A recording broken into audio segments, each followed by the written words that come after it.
Bueno, hoy en el ciclo de protagonistas de Memoria de Fupan tenemos el placer de estar con un gran compañero, Gabriel Melgarejo, que por su actividad, no solo como cooperativista de Mesa 3 en su infancia, tuvo que ver fundamentalmente con el nacimiento de una murga que para nosotros es muy emblemática, aquella murga de niños llamada El Firulete. Luego, el desarrollo de Firulete nos lleva a la gran murga de nuestro carnaval, que fue Contrafarsa. Pero también Gabriel vivió una experiencia que se la vamos a contar al final, muy interesante, que tuvo que ver con el periodo de resistencia a la dictadura. Entonces, gracias Gabriel por haber venido. Gracias a vos. Y que hoy comiences, ¿cómo llegaste a Mesa 3? Bueno, yo en realidad nací en la casa de mis abuelos maternos, en la calle de Simón Bolívar, entre Guaná y Charrúa. Ahí mi padre, el Yuyo, y mi madre, la gallega Carmen, vivían con mis abuelos. Y bueno, el sueño y la necesidad de la vivienda propia implica que mis padres se metieran en un proyecto. Mi padre en ese momento era metalúrgico, era mecánico tornero, y se integra a una de las cooperativas, a Macovi, cuando se funda, en este caso Macovi 2, y nos metemos en el proyecto, se meten en el proyecto de Mesa 3, ¿no? Una de las grandes mesas de Montevideo. Y bueno, ahí prácticamente con 8 años fuimos de los primeros en mudarnos ahí a Garzón y Propios, todavía con luz de obra, no con el complejo terminado, una historia bastante común en la historia de las cooperativas, y viviendo en paralelo con todo el proceso que estaba viviendo el país, digamos, ¿no? Y bueno, allí nos afianzamos y viví toda mi vida en Sayago, hasta que me casé y opté por una cooperativa, en este caso Código Postal 2, y no me fui muy lejos, estoy en Colón. Es un poco la forma en que nos metemos en lo que es el tema del sistema de vivienda por ayuda mutua, el sistema cooperativo. Y bueno, años complicados, difíciles. Ahí ya entramos a ver la problemática que tenía mi padre por ser quien era, un militante sindical, político, y ya en los primeros, en fines de la década de los 70, principios del 80, ya viene todo el tema de su persecución política y primero su clandestinidad y después el exilio, y durante todo eso viene todo el desarrollo de cómo se va gestando esta historia que vos un poco hablabas en la introducción, ¿no? El tema de Firulete. Lo interesante de todo esto es que en un país donde se había arrasado con las instituciones, la democracia estaba absolutamente paralizada, el hecho de vivir en un barrio cooperativo que tiene un funcionamiento propio, que mantenía esa tradición de funcionamiento colectivo, con organismos de funcionamiento democrático, permitió, de alguna forma, que toda aquella gurizada y todos aquellos jóvenes pudieran tener algunas actividades colectivas que a la postre fueron génesis de determinadas cuestiones importantes. Al menos fue así en Mesa 3. Así nosotros empezamos a recibir formadores, líderes, que habían tenido una primera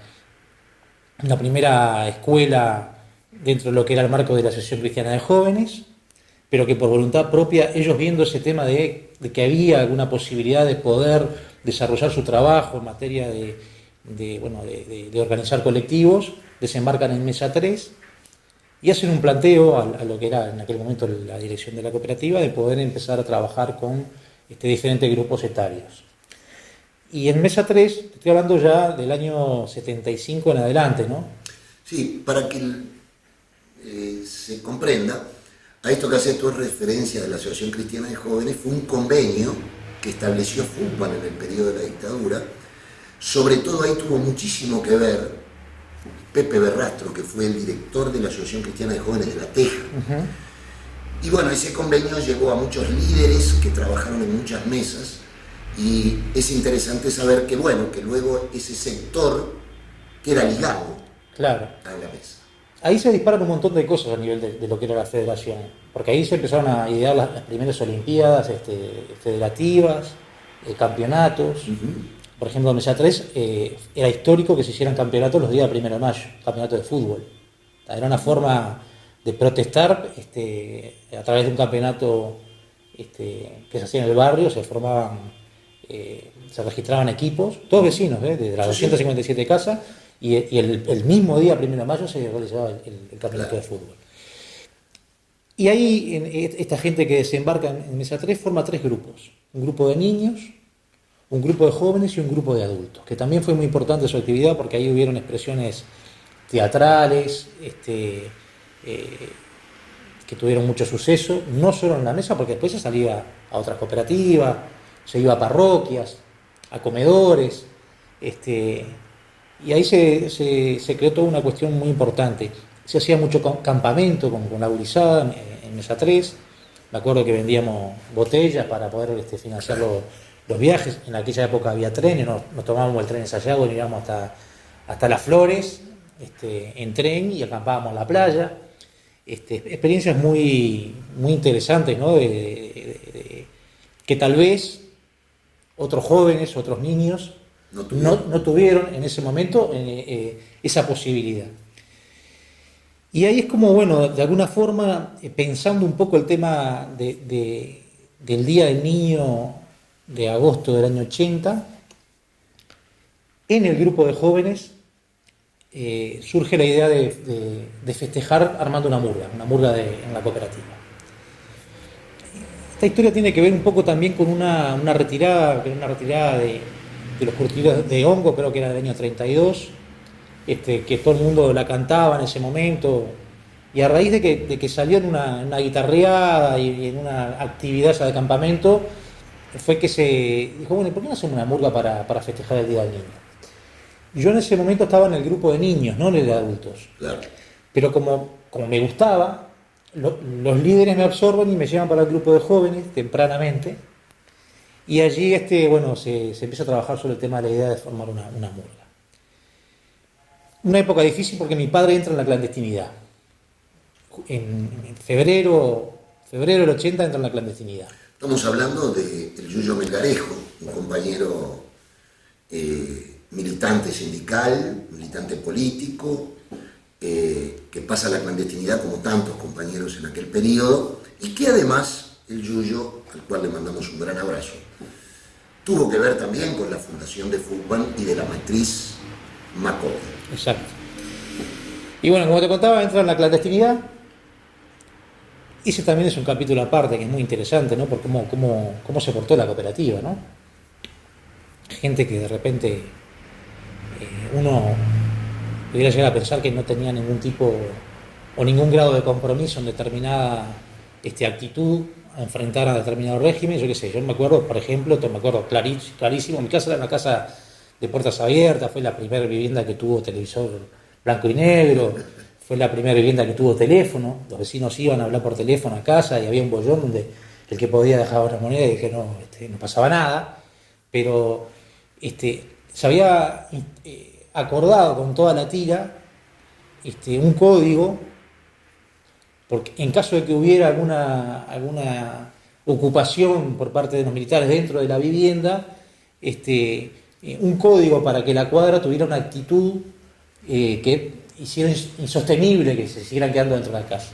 Entonces, por ejemplo, yo qué sé, las tiras del fondo de mi casa, todas las tiras que daban a la calle Carafí, de noche quedaban abiertas los fondos, todavía teníamos los fondos bajos. Qué importante. Para que, en caso de que el Yuyo tuviera que escapar, saltara el muro y se fuera por Calafí. Y además, si en alguna mañana, sobre las 10 de la mañana, los postigones de mi casa llegaban a estar cerrados, era porque estaba la intervención militar dentro de la casa. Entonces la estrategia era, como una casa que entraba todo el mundo, es que la gente se empezara a meter adentro de la casa. ¿Ya? Y te cuento algo que es muy jocoso, que un día mi vieja se olvidó de abrir los postigones. Y fue impresionante. Empezó a entrar la gente. Se sentaba en el comedor, callado, se miraban, seguía entrando gente. Mi vieja no entendía nada, ¿qué está pasando? No decían nada. salía un mate, tomaba un mate, no sé, eran 20 personas sentadas en el comedor, hasta que uno se le iba a preguntar y dice, pero Gallega, ¿dónde están? ¿Dónde están quiénes? Y dice, ¿dónde están los milicos? O se habían puesto una ratonera. Exactamente. Y resulta que se habían olvidado de abrir los postiones. Esas son cosas que son, hay que saberlas valorar. Para no olvidar. Para no olvidar. Y bueno, en ese marco es que surge todo el tema de esta historia del firulete. Llega el 10 de agosto y la hamburguita de pibe, pues una hamburguita de pibe, con esos 4 temas que se habían ensayado, con una indumentaria famosa para la interna de la murga, porque cuando decimos que algo es viejo es la época del redondel en la panza. El disfraz de la murga era una polera con un redondel de color en el abdomen, unos pantalones deportivos y unos gorritos de cartón. Esa fue la primera actuación del firulete en Mesa 3, en el Salón Comunal de Mesa 3, el 10 de agosto del año 1980. Y fue tal el suceso que nos envalentonamos. Claro. Y mirá, cantó una murguita de pibe allá en Mesa 3, y bueno, vamos a Mesa 2, fuimos a Mesa 2, cantamos en Mesa 2, invitaron a una parroquia de acá del Cordón, fuimos a la parroquia del Cordón. Y una cosa muy interesante es que nos empezamos a vincular con toda aquella rama del canto popular que venía creciendo y se venía gestando, con cantores importantes como Abel García, el Choncho Lazaró, Rubén Olivera, que estuvimos hablando hoy, y como que empieza a desarrollarse todo un camino, tal vez no planificado o pensado, sino que naturalmente fue yendo la cosa por ahí. Y no paró nunca más, Firulete no paró nunca más, a partir de ahí arrancó.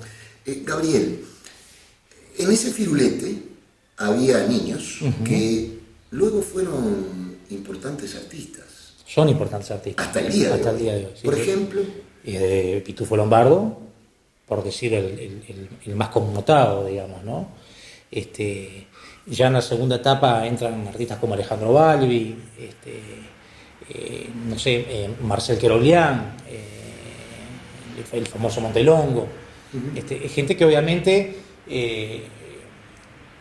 asume su modo de vida por la vertiente del arte, digamos, ¿no? O sea, que desarrolla la vertiente del arte, que no es el caso del resto de los compañeros que integrábamos un colectivo, pero bueno, la opción era vivir del arte. Y obviamente hay artistas muy importantes y artistas muy importantes que pasaron por Firulete y después lo que viene a ser la historia de la contrafarsa en sí mismo. Ahí el que tuvo una interrupción fui yo porque me fui con mi viejo. En febrero del 81 nos vamos en el exilio a Madrid atrás de papá. Y ahí hay un corte que para nosotros, para los melgarejos, ¿no? Hablando en este caso de mi hermano y yo, uno de los conectores al Uruguay seguía siendo la murga. Porque no éramos gurises, yo me fui con 12 años. Ahí se cuenta una historia que quiero saber si es historia real o leyenda. A ver. De que vos eras el director de la murguita de Firulete. Fui el primer director. Y cuentan que cuando tú te tenés que ir con tus viejos al exilio, Firulete no pone más director. Es verdad. ¿Cómo es esa historia? Y bueno, fue una forma de protestar de alguna forma, ¿no? De esa rebeldía en contra de la situación. Director tenía que tener, porque es imposible que una murga cante sin director, pero simbólicamente el director, en aquel momento me decían cicuta a mí, porque dicen que yo era muy venenoso. El lugar dice, bueno, vos te vas, pero cuando vos vengas, tu lugar está al frente de la murga. Cuestión que eso sucedió después, en muy corto tiempo, pero sucedió al fin. Y nuestros años de exilio, obviamente, uno de los elementos, no el barrio, obviamente, ¿no? Fíjate que irte a Madrid en aquella época, una España que salía del franquismo, el post-franquismo, con una apertura muy importante, de todo punto de vista. Yo, por ejemplo, en los 4 años que estuvimos en Madrid no conocíamos al vecino al frente del apartamento. Y sin embargo, en la cooperativa salíamos a tomar mate con toda la cuadra. Esas cuestiones culturales que solamente hay que vivirlas para poder dimensionarlas, digamos, ¿no? uno no valora realmente lo que es un barrio cooperativo, como en el caso que nos toca a nosotros. Y bueno, después nos fuimos al exilio y cuando volvimos, efectivamente, la murga estaba esperándonos. Y ahí ya empieza ya un poco la parte de lo que vendría a ser la segunda etapa y cómo se convierte después lo que es Firulete a Contrafarsa. Ahí está. Pero terminemos con Contrafarsa después. Ahora tuviste otro hecho histórico, no solo para ti, Carlito, tu hermano, y para todos los niños. En aquel diciembre del 83, la llegada de ustedes, de los niños del exilio, con un trabajo muy importante de compañeros adultos, tu viejo y otros compañeros, que coordinaron, recuerdo, en aquella época mucho con AEBU, exacto, ¿no es cierto? Esa avenida, Gabriel. Yo siempre digo que el tema del viaje de los niños tal vez no esté valorizado en su real dimensión. El año 83 es un año muy fermental en la lucha contra la dictadura. Recordemos que está el primer de mayo importante. La vuelta del Pago de Fútbol, claro, el 9 de noviembre, exactamente, la todo. marcha de la FEU. Era el ascenso grande de las masas en la lucha contra la dictadura. Yo creo que eran los golpes finales, ¿no? Ya no había forma no tenían forma de aguantar lo que era la resistencia y la presión popular, digamos, ¿no? Para que hubieran cambios. Y en ese marco viene esta embajada, que también, ahora salió un documental, yo no estoy muy conforme con la visión que se está dando desde la distancia, porque en algún momento algunos están cuestionando si eso no fue un acto de irresponsabilidad. Mandar un avión lleno de gurises, de niños, a un sistema como el que estaba instalado en el Uruguay. Y yo que soy padre de 4 hijos, yo me he puesto en ese lugar. Y he llegado a la conclusión de que lo único que tengo que hacer es agradecer a mis viejos que me hayan colocado en ese avión. Porque en la vida uno tiene que tomar partido.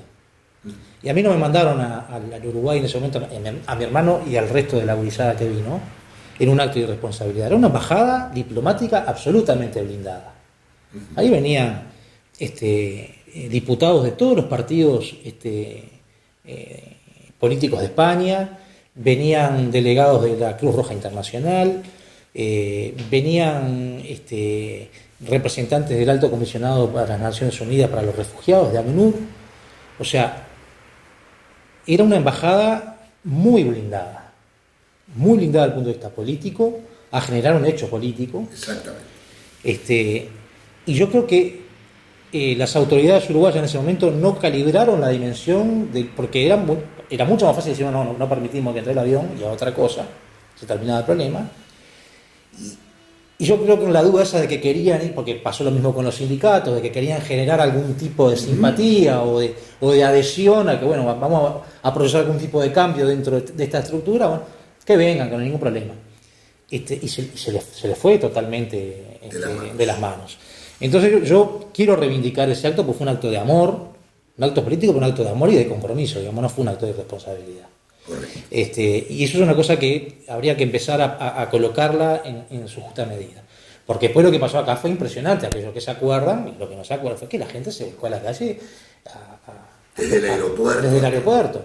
Es más, hay un momento, hay un intento de desviar la caravana por parte de la policía y de los militares, y es la propia gente que encausa la caravana nuevo y la lleva para... Nos querían hacer venir por la Avenida Italia y nos sacan de nuevo para la Rambla. Y duró 4 horas la llegada desde el aeropuerto hasta EBU, que con una organización impecable, donde había asistentes sociales, abogados, escribanos que recibían a los chiquilines, se labraban actas, se entregaban a los familiares, o sea, una cuestión muy bien pensada, muy bien organizada y que no daba lugar a que hubiera ningún tipo de problema. Época que, por ejemplo, en ese momento estaba haciendo la huelga de hambre Germán Araujo, con la 30. Comenzaba el conflicto de INTA. Comenzaba el conflicto. Bueno, la plena recogida de firmas de la fuga, que en poquitos días logró la cantidad de firmas. O sea, el Uruguay vivía en un estado de movilización permanente. Y bueno, la cooperativa nos recibió con carteles. Allí, Gabriel, recuerdo que en ese tiempo estaba PIT, PIT-CNT, Sí. ACFEU y FUCBAN con la Intersocial, y nosotros como FUCBAN armamos en Mesa 1, no sé si te acordás, Sí, un procedimiento, claro. la llegada ¿Cómo de no? ustedes. ¿Cómo no? ¿Cómo no? Que me acuerdo que cantó Leo Meslía, Sí, entre otros. sí, me ¿Qué te acuerdo acordás perfectamente. de aquel? Tengo fotos de Mesa 1. Mirá, Interesante que después tal vez para el archivo las ¿cómo podamos, no? las podamos traer. Fue tan el viaje fue como hubiera dentro de una película. Porque claro, estaba lleno de actividades. Tuvo la actividad de Mesa 1, tuvo una actividad en la vieja Federación del Vidrio en el Cerro, donde el Indio Olivera y Rodolfo Rodríguez nos entregaban cosas importantes que mucha gente no sabe, digamos, ¿no? Actores en ese momento que de una forma silenciosa y bajo perfil, de alguna forma hacían sentir de que estaban con determinadas causas. Bueno, una actividad que se hizo la CFU en el Prado, en la Rural del Prado, bueno, no sé, innumerables actividades. Claro, éramos los niños mimados, Claro. ¿no? Éramos los representantes de una diáspora uruguaya, fundamentalmente exiliados políticos que de alguna forma querían manifestar su derecho a poder regresar al país. Y esa era la embajada, ese era el sentido de la actividad. Y obviamente, así como no me acuerdo de esa actividad, Mesa 1 fue impresionante allá para el lado de Carrasco. Y bueno, ahí ya, yo cuando volví para Madrid, ahí fue que le dije a papá cuando llegamos allá a Madrid que mira, yo me vuelvo. No sé cuándo, pero yo me vuelvo. Claro, no era tal vez el Uruguay real que habíamos vivido nosotros, porque Claro, pero era parte de una motivación que te obligaba a decir, bueno, hay que ir para allá. Y eso se concretó después en septiembre del 84, que ya volvimos todos. Ahí volvés a Firulete un tiempito. Ajá. No pudiste estar porque nosotros tenemos un disquito en 33, aquellos disquitos Sí, de pasta. de pasta, Con donde- dos versiones, una de Exacto. Rubén y otra con el Firulete. Y otra que canta el Firulete, y quedó la canción de la cooperativa Exacto. que hizo Rubén. No grabamos ni Carlos ni yo, pero Exacto, porque estamos están en el papel. En papel. Pero bueno, después Firulete, que además era conocida en todas las cooperativas, lo llamábamos de todos lados. Recuerdo que el 26 de febrero del 84, en la recolección de firmas, Firulete salió a la calle ya con otras murgas. Claro. En ese tiempo salió a la Calacana para recolectar firmas, salió Falta y Resto, Reina la Teja, todas las murgas, y también los pibes del Firulete. Pero después se produce una transformación en Firulete y llega a ser la contrafarsa que para muchísimos de nosotros fue la murga de las cooperativas, porque era el paso 2 del Firulete, la experiencia de contrafarsa. Sí, antes que eso, hubieron varias murgas que salieron de las cooperativas. Sí, claro. Tal vez Contrafarsa fue la más connotada, digamos, por el Estaba la proceso. justa, Estaba la también. justa, exactamente. Hubo, La que faltaba. La que faltaba, exactamente. Hubieron varias experiencias interesantes. Y hoy hablábamos, ¿no? Antes de ir a contestar la pregunta en sí, por ejemplo, Mesa 3 es una cuna impresionante de murguistas. Tenés, yo qué sé, los hermanos Silveiro, que salieron en Falta y Resto, los hermanos Ferreira, que también salieron en varias murgas. Bueno, tenés toda la barra de la contrafarsa, tenés los hermanos Barrios, Los barrios también. tenés en materia de parodistas, tenés a los hermanos Villalba, todo de Mesa 3. O sea, en Mesa 3 vos si querés, armás una selección de primer nivel en materia de artistas carnavaleros, digamos, ¿no? O sea que es una cuestión, es un acervo muy importante que tiene ese rincón de la Por ciudad. razones de humildad vos no lo decís, pero tu hermano Carlito. Bueno, Carlito, obviamente, pero estamos hablando Claro. de lo general. ¿Por qué surge Contrafarsa? El tema es que yo te decía que no hubo una cuestión planificada y Firulete fue tomando musculatura y alas propias. Y esa vinculación que tuvo con muchos artistas que fueron referentes para a la hora de plasmar un hecho artístico, notamos que otras murgas venían y se llevaban a los valores. Así nos pasó con Pitufo, así nos pasó con Raúl García, por ejemplo, en el Redoblante. Y venía y dice, bueno, ¿no querés salir en Carnaval Mayor? Claro. Era la murga de pibe que estaba ahí, que estaba muy bien, que a todo el mundo le gustaba, pero mira, este valor. Y llegó un momento que era tan grande la sangría que decía, bueno, ¿y por qué no intentamos nosotros tirarnos al agua y a ver qué es lo que pasa? Y efectivamente nos fuimos a registrar a la intendencia con el nombre del Firulete. Y en aquel momento, por una disposición de la normativa municipal, dicen que en Carnaval no podés registrar títulos con similitud. Y en aquella época había un muchacho que salía a hacer Carnaval que se llamaba Roberto y su muñeco Firulete, era una especie de ventríloco. Y como el muñeco se llamaba Firulete y lo tenía registrado, no nos permiten registrar el nombre del Firulete, porque en realidad el nombre de la murga era ese. Y recuerdo que nos volvimos para atrás con una calentura bárbara, en contra del sistema, que no nos permitía desarrollarnos. Y esto hay que estar en contra, esto es una farsa, no sé cuánto, y jodiendo con esos términos, sale el nombre de contrafarsa. Mira. Que al principio, bueno, está, dale, sí, era. Pero después vos lo ves en la dimensión y fue realmente una pegada, digamos, ¿no? Te cuento otra, tan es así que mucho tiempo después surge la murga a contramano y le pasa exactamente lo mismo. Y nos tienen que venir a pedir autorización a ver si nosotros no teníamos problema en registrar el nombre a contramano, con Gustavo Cabrera. Y nosotros le firmamos la autorización.